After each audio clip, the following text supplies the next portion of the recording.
Ministre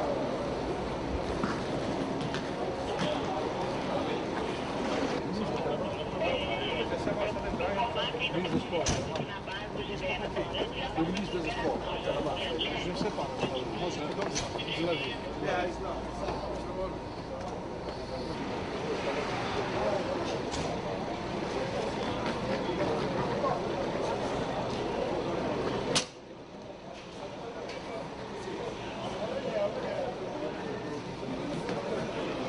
إذن كانت هذه عودة اللاعبين إلى فندق سيزار بوشنيز وعلامات الحسرة بادية على وجوههم. حاولنا الاقتراب منهم لكن كلهم رفضوا الحديث، خاصة أنهم يرون أنهم كانوا قريبين إلى حصد نقطة التعادل أو الفوز، على الأقل ربما نقطة التعادل، لكن في الأخير خسروا الرهان، خاصة الناخب الوطني وحيد حليلوزيتش الذي كان في قمة الغضب من بعض اللاعبين، رغم أن الخسارة لا يتحملها اللاعبين بقدر ما يتحملها الناخب الوطني الذي مرة أخرى يحير الجميع باختياراته وايضا عندنا ان شاء الله روسيا وكوريا ان شاء الله نربحوا ان شاء الله نتكلفوا ان شاء الله ديزيام تور ان شاء الله. سي ديجا با مال اون بيان جوي يا مونك مي اون بيان جوي. ماتش ثاني مع كوريا نلعبوا الهجوم، ولا بغات خسرنا لا غالبين نلعبوا نبينوا اللعب الفوتبول تاع الجزائر. مازال الاولاد دو ماتش وان شاء الله نربحوا فيهم وان شاء الله يكاليفهم، ما تعبوش باطل.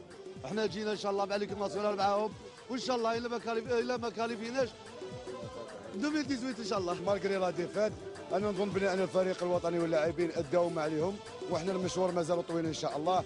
هذه يعني اللعب كان الضغط، بعض الضغط على اللاعبين، وان شاء الله في المقابله الثانيه تتحسن الامور. مازالوا زوج مباريات ان شاء الله، هو لونترينر ان شاء الله هاوي يشوف ان شاء الله.